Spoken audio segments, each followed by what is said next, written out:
حياتك بالفضائل، وابتسم للغير تلقى بيننا أعلى المنازل. بالمصاعب لا تبالي إذ تحديت الليالي، وإلى هام المعالي أنت في ركب الأوائل. فيك أخلاق. صباح السعادة، صباح الأمل، صباح كل شيء جميل. معكم ياسمين في برنامج بكرة أحلى. أكون معاكم كل يوم اثنين الساعة 10 بتوقيت السعودية وبتوقيت إريتريا على إذاعة سلام. موضوع اليوم حيكون تابع للمواضيع السابقة. تكلمت عن الصبر بشكل عام، تكلمت عن الصبر على الظلم، واليوم حتكلم عن الصبر على تأخر الزواج. قال تعالى: ومن آياته أن خلق لكم من أنفسكم أزواجا لتسكنوا إليها. صدق الله العظيم. الزواج سنة الحياة زي ما انتم عارفين، وإن الشخص اللي يتزوج أكيد كل بنت تتمنى إنها ترتبط، وكل رجل أكيد يتمنى يتزوج، بس في أسباب إنه بتخلي الشخص يتأخر عن الزواج. حفصل أتكلم عن الرجل إيش السبب اللي بيخليه يتأخر عن الزواج، بعدها حتكلم عن المرأة. الرجل بيكون أوقات كثيرة بيكون غلاء المهور، يعني إنه ما هو قادر يتزوج عشان لما يروح يتقدم يطلب بنت إنه مثلا مهرها بيكون غالي، وكمان في يكون إنه مثلا الدخل حقته مو كفاية عشان إنه يفتح بيت وإنه يتزوج. وهذا طبعا يعني أوقات كثيرة بيكون عند معظم الشباب في بداية العشرينات أو الثلاثينات، وبعدين لما يفكروا دخلهم المادي يتحسن يكونوا في الأربعينات، يعني يكون وقت جدا متأخر بالنسبة لهم للزواج.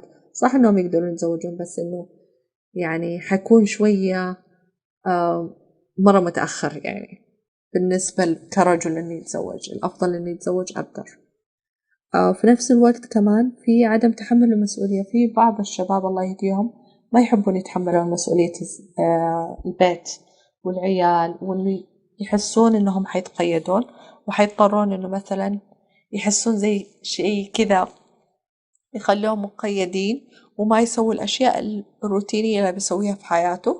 في المقابل يقول ليش أتزوج، ليش أوجع راسي ويكون عندي عيال وأكون متحمل مسؤولية كبيرة مثل هالمسؤولية. وهذا سبب من الأسباب اللي بيخليه إنه مثلا ما يتزوج لفترة طويلة. وكمان يكون بيهتموا كثير بالمظاهر، يعني مثلا لما يروح يخطب يقول لك إنه أبغاه كده وأبغاه تكون جميلة وأبغاها وإلى آخره، وما يلاقي المتطلبات اللي يبغاها، في المقابل يقول لا أنا ما بتزوج. وفي كمان بيكون أوقات الطيش، إنه يكون الشاب الله يهديهم شبابنا يكونوا طايشين، وإنه خلاص إنه شايفين إنه الزواج حيحكرهم وحيمنعهم من أشياء كثيرة هم متعودين عليها في حياتهم العامة. في المقابل يحس إنه الزواج هذا يعني زي ما يقولوا إنه زي السجن، إنه حيسجن نفسه وما حيقدر يعيش حياته أو يعيش شبابه بمعنى أصح. أحكي لكم قصة مرة جميلة سمعتها.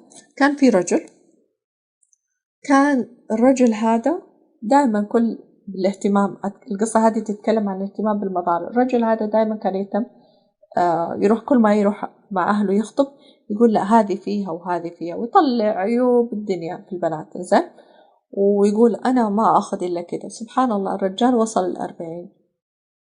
يوم وصل 40 بدأ شوي يصلع وصار شعره يروح وشكله صار كبير. صاروا البنات كل ما يتقدم لهم يرفضون، زي ما كان هو يرفض البنات بناء على شكلهم، هو صار يرفض هم صاروا يرفضوه دحين. بعدين واحد من أصدقائه يقول له ما عندك مشكلة، في دولة، في قرية، في دولة I think في دولة ما، يعني ما هي عربية، ما شاء الله بناتهم جميلات ويقبلون يزوجونك ويقبلون إنه أي شخص مسلم، يعني إن أهم شيء إنه يكون الشخص مسلم. والبنات الدولة هذه ما شاء الله جميلات جدا. الرجال فرح الدولة هذه وبناتهم، نشوف البنات ما شاء الله تبارك الله جميلات، خلاص راح وشد الرحال وسافر. يوم ما سافر هناك وصل للقرية، يعني مسافة بعيدة جدا. يوم ما وصل للقرية راح المسجد، قابل الشيخ اللي هناك. قال له أنا جيتك من طرف فلان. قال له فلان حياك والنعم، وانت جاي من السعودية وحياه. وقال له أنا أبغى أتزوج. قال له ما عندك أي مشكلة، أنا أجيب لك أي بنت تشوفها تأشر عليها وأزوجك إياها.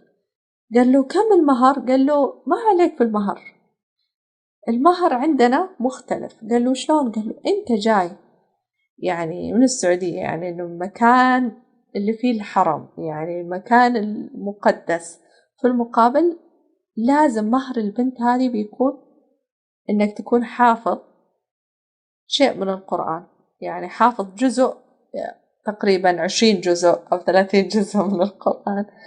قال له أنا ماني حافظ. قال له كم جزء حافظ؟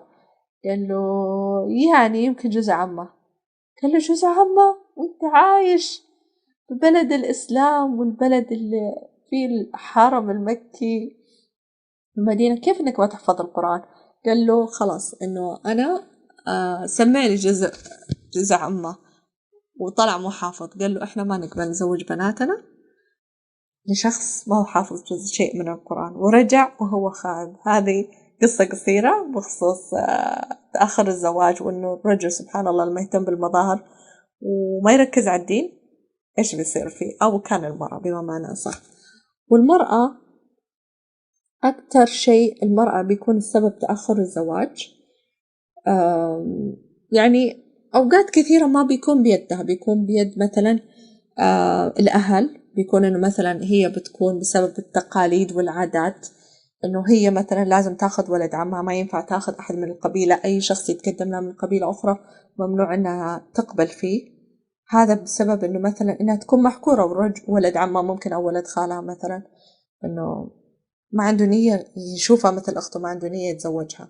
وكذا تكون البنت تقعد في البيت ما تتزوج بسبب عادات وتقاليد. وأوقات بيكون بسبب مهر كبير أهلها يفرضوه على الرجال اللي قاعد يتقدموا لها، في المقابل يخلي البنت إنه ما تقدر تتزوج. وأوقات يكون بسبب الحالة المادية، الرجال اللي بيجونها مثلا إنه هي تبغى مثلا حالته المادية تكون مرة ممتازة عشان تعيش في مستوى أحسن من البيت، من المكان اللي عايشة فيه في البيت، من المكان اللي عايشة فيه بيتهم. في المقابل إن هي دائما تطلب الرجل يكون ماديته مرة كبيرة، في المقابل إنه يكون سبب تأخر الزواج. وأوقات بيكون مثلا إنها هي يعني هي متعلمة جامعية مثلا، أغلب الرجال اللي بيجونها بيكونوا مثلا من مستوى يعني تعليم أقل. وأوقات كبيرة يعني بيكون بلا سبب من الله، لأنه الله كاتب لها الخير إنها ما تتزوج من الأشخاص اللي كلهم جوها، لأنه ربي كاتب لها الخير، كاتب لها الخير بشيء أفضل، منع عنها الشر كان حيصير. يعني مو كل امرأة متزوجة معناتها سعيدة، مو كل امرأة متزوجة معناتها مبسوطة بحياتها الزوجية. سبحان الله، أوقات يكون الزواج ابتلاء، أوقات يكون يعني في صعوبة في أشياء كثيرة. يعني أوقات ربي أخر الزواج ده لخير، ربي وحده هو أعلم. في المقابل الصبر على تأخر الزواج يعني واجب على كل بنت وعلى كل رجل، لأنه أوقات إنه بيحمينا من شغلات إحنا لو كنا عشناها ما حنقدر نتحملها. في أشياء كثيرة في الزواج ما حد يعرفها إلا لو عاش هالتجربة، بناء عليها يقدر يحكم يقول أنه مثلا أنه الزواج هذا كان زواج صالح، أنا نجحت فيه وكونت أسرة، أو أنه مثلا كان زواج متعب نفسيا، متعب لها للمرأة أو للرجل، وبسبب ده الشيء ممكن يؤدي على الانفصال. قصة قصيرة خصوص امرأة، واحدة من الأخوات اتصلت على شيخ، قالت يا شيخ أنا أختي الصغيرة اتزوجت وجاها عيال، وأنا إلين الحين ما تزوجت، مع أنه أنا ماني عارفة إيش السبب، مع أنه أنا بدعي، مع أنه أنا بصلي وبذكر الله كثير، بس سبحان الله ما جاء نصيبي لين الآن. وأختي دائما تعايرني إني أنا هي أصغر مني وهي أجمل مني وهي تزوجت.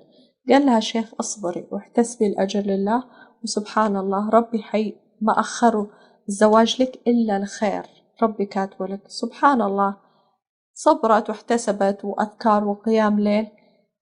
جت بعد سنة اتصلت للشيخ وقالت يا شيخ أنا وتزوجت دكتور وإنسان جدا كويس صالح ومحترم وفي كل الصفات الكويسة اللي أي ألف وحدة تتمناها. وسبحان الله يا شيخ تزوجت أنا وأختي انفصلت اتطلقت لأنه هي أصلا ما كانت مبسوطة في حياتها الزوجية. سبحان الله، يعني ربي مو كل بنت ولا كل رجل تزوج معناتها إنهم سعيدين في حياتهم الزوجية، معناتها إنه حياتهم بيرفكت، معناتها إنه تزوجوا أسرع معناتها لازم تكونوا هم المحظوظين. لا، أوقات آخر الزواج يكون خير، وأوقات الناس اللي تزوجوا بدري يكون خير لهم. يعني سبحان الله كل واحد ربي يعطيه على قد الصبر على قد تحمله. يعني في ناس تتحمل مثلا إنها تعيش في زواج مثلا ما هو يعني ناجح مرة، بس تتعدى هذه المراحل، عندها قوة إنها إيش تتجاوز هذه المراحل. وأوقات ربي شايفنا إنه مثلا إحنا ما نقدر ندخل هالمرحلة، يمكن ما حنقدر نتحمل، ربي شايف لنا كاتب لنا الخير، في المقابل يأخر الشيء ده ويعوضنا بشيء أجمل بزيج أحسن. بيكون يعني بأزواج صالحين مثلا، بيكون أزواج فيهم خير أكثر. يعني التأخر دائما خير، دائما زي ما صح يقولوا إنه كل تأخيرة فيها خيرة. من جد كل شيء ربي يأخر لنا خير، ما بالكم لما بيأخر الزواج معناته خير لنا. كل البنات وكل الشباب، يعني أقول الشباب ممكن شوية ما أحد أتكلم عنهم كثير، بس البنات اللي تأخر عن الزواج كل واحدة تفكر والمجتمع يلومها، أنت السبب، أنت اللي رفضتي، أنت اللي بسببك لو أنت كنت وافقتي على فلان وعلان، ولو أنت أصلا يعني تقبلتي أي أحد كان مشى حالك، كنت تزوجتي، كنت وصلتي المكان الفلاني، كان عندك عيال، أقول لها لا تسمعين كل الكلام هذا اللي يقوله لك المجتمع، أهلك، ناسك، بس اسمعي كلام ربنا، استخيري، صلي ركعتين، ادعي ربنا من كل قلبك، قول يا رب اكتب لي الزوج الصالح اللي فيه خير لي في ديني ودنياي وآخرتي، واللي فيه خير واللي فيه خير لي والأهلي.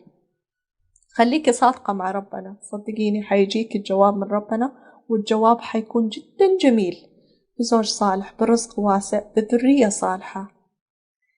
دائما لما يكون علاقتنا مع الله وصبرنا ربنا بيشوفه، سبحان الله بيعوضنا بشيء جدا جميل، جدا مفرح وجدا مختلف، وفيه كذا إحساس مختلف، حتى سعادتك بتكون مختلفة، لأنه أنت صبرتي ونلتي، صبرتي فترة بس نلتي شيء كبير، شيء مهما حمدت الله وشكرتي حيكون بالنسبة لك شايفته إنه الحمد لله إني صبرت، الحمد لله إنه لو أنا كنت زمان تزوجت فلان وما كنت حعيش سعيدة، بس الله خلاني أصبر عشان ألاقي الشخص هذا المناسب اللي هو حيسعدني. ومن جد ذريتي يعني صار عندهم أب صالح يربيهم تربية صالحة. عشان كذا دائما أنا مع الصبر ومع التأخر، لأنه التأخر دائما فيه خير، ولازم نصبر ونحتسب الأجر لله.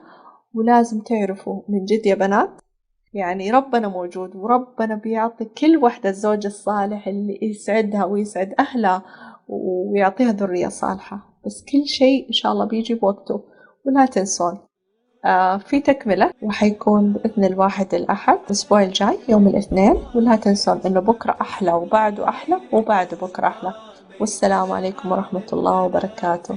بالمصاعب لا تبالي إذ تحديت الليالي، وإلى هام المعالي أنت في ركب الأوائل. فيك أخلاق عظيمة بالمفاهيم السليمة، وعلى الأسس القويمة تمضي في كل المراحل. ازرع الخير عليهم واستمع دوما إليهم، كي تعش بالحب فيهم ترتقي عرش الفضائل. كن على درب التفاؤل عش حياتك بالفضائل وابتسم للغير تلقى بيننا أعلى المنازل. بالمصاعب لا تبالي إذ تحديت الليالي وإلى هم المعالي أنت في ركب الأوائل. يا أخي بالله اسمع ارتضي الأقدار واقنع آملا في الناس تزرع تحصد الخير سنابل تسري في درب الريادة طامح ترجو الإفادة إن تشأ فيض السعادة لا تكن بالذكر غافل. كن على درب التفاؤل عش حياتك بالفضائل وابتسم للغير تلقى بيننا أعلى المنازل. بالمصاعب لا تبالي إذ تحديت الليالي وإلى هم المعالي أنت في ركب